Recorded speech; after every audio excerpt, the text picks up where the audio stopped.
এইটা কিসের বড়া বানাইছি কাবাব বলতে পারবা কেউ? অসাধারণ হয়েছে খেতে, কিন্তু অসাধারণ, মানে এক কথায় অনেক মজা, অনেক ভালো লাগে খেতে। যে কোনো কিছু দিয়ে খাওয়া যায়, খালিও খাওয়া যায়, আবার এই তো ভাত দিয়েও খাওয়া যায়। আমি এই তো দেখো, এই তো এখানে আমি ফেলে দেওয়া চিংড়ি মাছের মাথা নিছি। এই চিংড়ি মাছের মাথাটা কিন্তু আমরা ফেলে দেই, আমি সযত্নে রেখে দিছি সুন্দর করে, ভালো করে ধুয়ে ভিতরে ময়লা সব পরিষ্কার করে। আমি যেহেতু খাবো, আমি যতটা সম্ভব পারছি সব কিছু সুন্দর করে নিছি। এখন আমি এই তো পেঁয়াজ কাঁচামরিচ দিয়ে একটু ব্লেন্ড করে নিছি, তারপরে কিছু পুঁই শাক তুলে নিয়ে আইছি। এই তো পুঁই শাকগুলো আমি একদম ছোট ছোট করে কেটে নেব, পাতলা পাতলা করে কেটে নেব, যতদূর সম্ভব পাতলা করা যায় অত দূরই আমি পাতলা করে নিছি। পুঁই শাকের বড়া তো খেয়ে দেখছো, সবাই জানো হয়তো। পুঁই শাকের বড়া তো অনেক মজা হয়। তার সাথে আমি এই তো দেখো একটা আলু কেটে দিব এইভাবে ভুজুরি করে, খুবই ছোট ছোট করে পাতলা করে আমি বটি দিয়েই কেটে নিছি।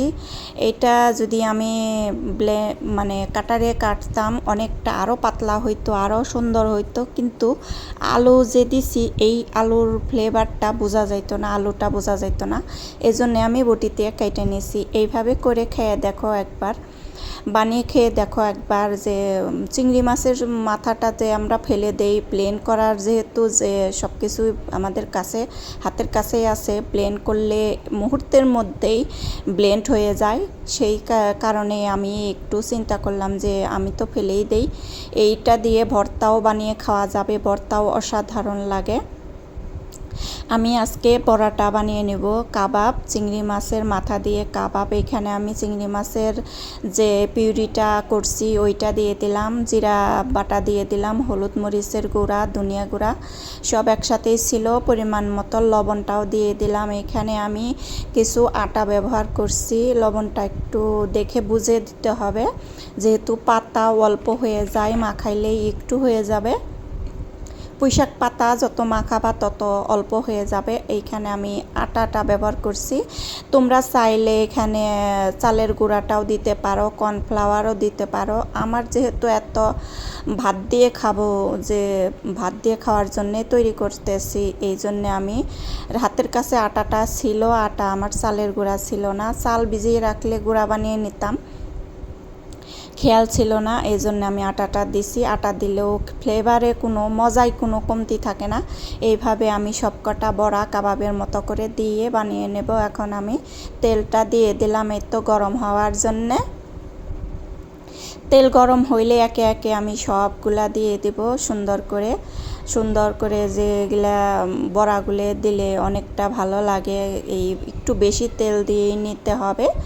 তারপরে এক এক করে সবগুলা একটু কাজ ঘেঁষে আমি যতদূর দেওয়া গেছে দিছি।